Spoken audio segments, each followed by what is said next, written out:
Welcome to the Know, I'm Ashley Jenkins. You wanna try out the Switch ahead of everyone else? Yeah, if you happen to be a My Nintendo member, you could be getting an invitation to demo the system during its newly announced World Tour. In addition to the big Switch reveal event on January 12th, Nintendo is also taking the console to London and several US cities like New York in January, Washington DC, Chicago and LA in February, and San Francisco in March. Some Nintendo fans are reporting that they've already received invites from My Nintendo for some of these events, which are invitation only and will be booked up on a first-come, first-served basis. If you're not lucky enough to have gotten an invite, you can tune in with the rest of the world on January 12th. We now have a time for the event, which will be happening in the afternoon in Tokyo, so in the middle of the night for everyone here in the States. But hey, at least My Nintendo might actually get you some real benefits now instead of a bunch of useless coins. Now, if you're wondering just how big the Nintendo Switch hype is ahead of its launch in 2017, you might be a little surprised to learn that it has officially dominated 2016 in search results. According to Geeks Unlimited, both the Nintendo Switch and NES Classic Edition were the year's most popular consoles in terms of Google searches, beating out the PS4, PSVR, and Xbox One, which is kind of crazy if you think about it. In terms of the top 10 most Googled electronic devices, Switch and NES Classic were numbers 5 and 7, with the iPhone SE coming in at number 1. PlayStation rounded things out at the bottom of the list with PlayStation VR at number 9 and PS4 Pro at number 10. So if you're wondering if Nintendo is still relevant, apparently the answer is a resounding yes. Never underestimate the mass audience. Bethesda's Todd Howard has been making games for years that will suck your entire life away. I wonder how many lost years that man is responsible for. Not that we mind. But now the Skyrim and Fallout 4 director is getting honored for all of that lost time. The Academy of Interactive Arts and Science Hall of Fame has just announced that Howard will be the 22nd inductee into their illustrious group, meaning that he's basically joining the official Video Game Hall of Fame.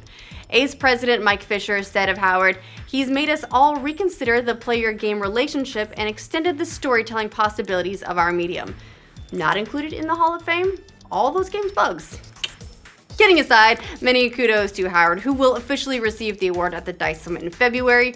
But seriously, just once you're done getting that award and everything, just please keep working on Elder Scrolls 6.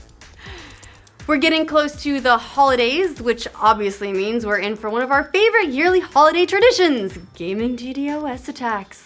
The PlayStation Network was hit with more DDoS outages, or DDoS outages this week, depending on how you want to say it, interrupting service for a number of UK and EU members. Fortunately, service interruptions didn't last for too long, and they've since been restored.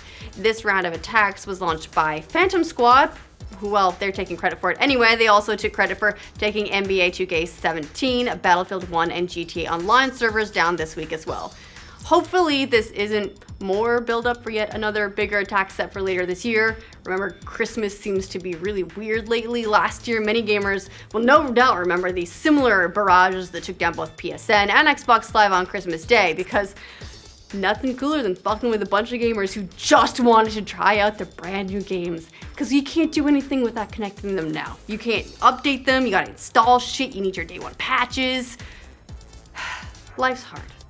We know that lots of Final Fantasy 15 updates are coming sometime in the near future, including 6 DLC packs and even story fixes, but up until recently, details on what to expect have been fairly limited. However, some new information has slipped thanks to a Final Fantasy 15 special edition book sent out to media types and influencers, which includes comments from the DLC producer, Haruyoshi Sawatari. According to Sawatari, the first of the 6 DLC packs will focus on buff party member Gladiolus. He's the best. Can we just all agree on that? Yes, thumbs up from Brian, nodding, and thumbs up from Caden. Mika's over there like, well, she just loves all of them. Gladio will tell more of Gladiolus' backstory and will have players confronting a long-standing Final Fantasy boss character, Gilgamesh. Gilgamesh, for the Final Fantasy uninitiated, has appeared in at least 8 Final Fantasy games in some form or another. In addition to that bit of fan service, the producer promises there will be new playable areas introduced in Gladio and that they'll do even more to build out the game's world. Some big news for fans of Valkyrie Chronicles. The spin-off game is headed to North America and Europe this spring for the PS4 and Xbox One. Oh, and the Vita. Happy holidays to you guys too. It's called Valkyrie Revolution, and it takes place in an alternate time and universe from Valkyria Chronicles, according to the PlayStation blog, but it'll have some familiar themes from the older games, most notably the race of magical demigod Valkyrians, because, you know, the game's kind of named after them. Another anticipated sequel, the crowd-funded Shenmue 3, is finally headed towards full-scale production, creator Yu Suzuki said in a Famitsu interview. The game we keep forgetting about is set to have its first official trailer sometime early next year. Still no release date yet, but we'll keep you posted. Could a Suicide Squad spin-off be in the works? Well, The Hollywood Reporter says that the director David Ayers is getting back together with Harley Quinn actress Margot Robbie for a movie that will showcase the top female villains from the DC universe. It's reportedly titled Gotham City Sirens, and Ayers will direct and produce, with Robbie returning as Harley Quinn. The comic book version of Sirens features a ton of lady villains from the Batman universe, including Quinn, Poison Ivy, and Catwoman. The screenplay is being written by Geneva Robertson-Dworet, who wrote the Tomb Raider remake and Sherlock Holmes 3. Suicide Squad was, of course, met with mixed reviews, but it still made $745 million globally, which makes it the 13th highest grossing superhero release domestically. I mean, if anyone wanted to send a message that they were doing it wrong, not sure it got through, because the Suicide Squad sequel is also under development because Warner Brothers and DC, they're suckers. Wait, hold on. I can use a line for this from the soundtrack. They're a sucker for pain. RogueOne is set to do some big numbers this weekend and could possibly be one of the year's biggest blockbusters. Variety says the franchise's first spin-off movie is predicted to open between $120 and $150 million domestically this week, with another $150 million from foreign markets. If those numbers hold up, RogueOne could be the second biggest December opening in history behind, wait for it, The Force Awakens. That much-needed palate cleanser brought in a ridiculous $248 million. That's a lot. The other studios are pretty much steering clear of RogueOne this weekend, choosing to just let it have its moment in the sun. RogueOne will also be featured in every format known to man, with 400 IMAX screens and 3,500 3D screens. And it opens on the US Thursday night, and a bunch of us are going. It's gonna be great. Good times.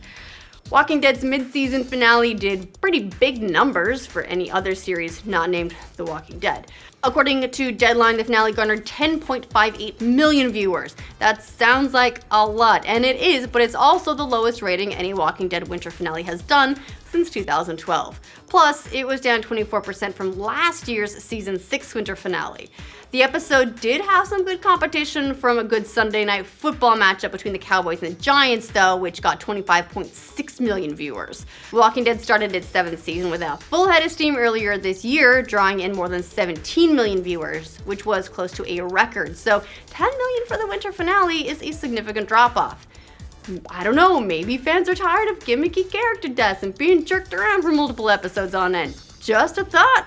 We'll see if the back half of the season can recapture the ratings magic, and it debuts in late 2017. What do you guys think of all the stories from today's roundup? Let us know in the comments, and for more news from every corner of the internet, like this video and subscribe to The Know. Yeah, I have that soundtrack, and I'm not ashamed of it. It does definitely sound like you're just like switching through like different radio stations. But there's some fun songs in it, specifically the 21 Pilots one. Also, don't think they've learned their lesson if they're gonna do another team-up movie with the only one that you have any experience being Harley Quinn.